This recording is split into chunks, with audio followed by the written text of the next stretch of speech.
Have you ever felt like your phone has a grip on your life, much like Gollum and his precious ring?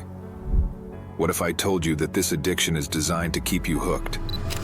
In this video, we're uncovering the dark secrets behind phone addiction and how it's controlling your mind. You'll learn practical steps to break free and reclaim your time and focus. Stick around. This could be the game changer you need to escape the grasp of your smartphone. Let's dive in. Have you ever wondered why it's so hard to put down your phone? It's almost like it's glued to your hand. This isn't just a coincidence. There are deep-rooted reasons behind this addiction. First, there's the idea of instant gratification. We can get almost anything we want with a few taps on a screen. Whether it's ordering food, chatting with friends, or finding information, our phones provide instant access. This immediate satisfaction creates a powerful habit loop. The more we use our phones, the more we crave that instant gratification. We have become so reliant on our phones that they feel like an extension of our arms. It's the first thing we reach for when waking up, and the last thing we part with before going to sleep. Next, there's the fear of missing out. Social media apps are designed to show us the highlights of other people's lives, which can make us feel like we're missing out on something exciting. This fear keeps us constantly checking our phones, making sure we stay up to date with the latest trends and news. Did you know that tech companies design phones and apps to keep you hooked? They employ teams of experts to make sure you spend as much time as possible on your device. This is no accident. It's a calculated strategy to maximize user engagement and, ultimately, profits. Notifications are one of the key tools they use. Every time your phone pings, your brain releases a small amount of dopamine, the feel-good hormone. This creates a reward system that makes you want to check your phone repeatedly. The anticipation of what might be behind that notification is often enough to make us drop whatever we're doing and reach for our phones. Apps are also designed with infinite scrolling features, meaning there's no natural stopping point. You can keep scrolling endlessly, which makes it easy to lose track of time. Plus, the content you see is personalized to your interests, making it even more engaging and harder to put down. The algorithm learns what you like and ensures you see more of it, keeping you glued to your screen. Besides, the use of bright colors like red notification badges and gamification techniques such as streaks and achievements further enhance the addictive nature of these apps. These design elements are specifically chosen to capture your attention and keep you engaged. Even the physical design of phones, with their smooth surfaces and easy-to-use interfaces, is meant to provide a tactile satisfaction that makes them hard to put down. The seamless integration of various functions, from social media to email to entertainment, means that your phone is always relevant, no matter the time or place. All these factors combine to create a powerful, often unconscious draw to our devices, making it incredibly difficult to break free from their hold. By understanding these tactics, we can start to take control of our phone usage and make more conscious choices about when and how we use our devices. It's not just about how phones are designed. Our emotions play a big role in why we reach for them. When we're bored, anxious, or lonely, our phones become a go-to for comfort and distraction. Have you noticed how you grab your phone when you're stressed or upset? It's like an instant escape into social media or games to take our minds off things. Take my friend Janet, for example. She's been going through a tough time emotionally, and I've noticed that she reaches for her phone whenever she's feeling down. It's become her way of coping with stress and loneliness. She spends hours scrolling through social media, looking for something to distract her from her feelings.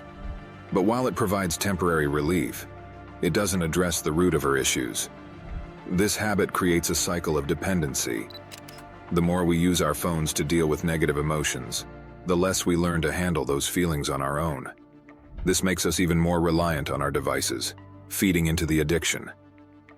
For many of us, our phones have become a coping mechanism. To break this cycle, we need to recognize when we're using our phones as a crutch and find other ways to manage our emotions. In the next section, we will discuss how our brains are affected. Using our phones, especially for social media and games, activates our brain's reward system. This is the same system that gets triggered by things like food, sex, and even addictive drugs.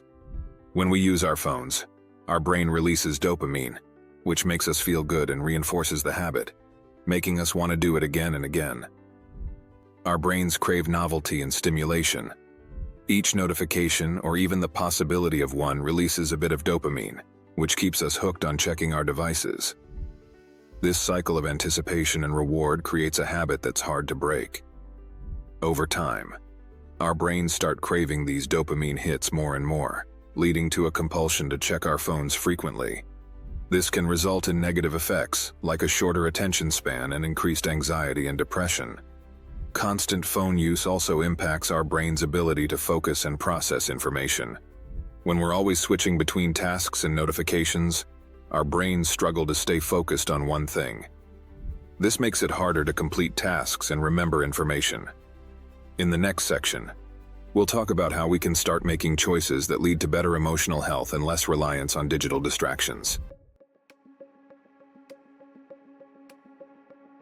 Breaking free from phone addiction isn't easy, but it's definitely possible. Here are some practical tips to help you take control of your phone use. Set clear boundaries. Create specific times when you won't use your phone, such as during meals or before bed. Stick to these rules to help reduce your screen time. Use apps to monitor usage. There are several apps available that can track how much time you spend on your phone and which apps you use the most. Use this information to identify your biggest distractions and set limits on them. Turn off non-essential notifications. Reduce the number of times your phone pings you by turning off notifications for non-essential apps. This can help decrease the urge to check your phone constantly. Offline activities. Find hobbies and activities that you enjoy and that don't involve screens. Whether it's reading a book or going for a walk, engaging in offline activities can help reduce your phone dependency. Practice mindfulness. Being mindful of your phone use can help you become more aware of when and why you're reaching for your device.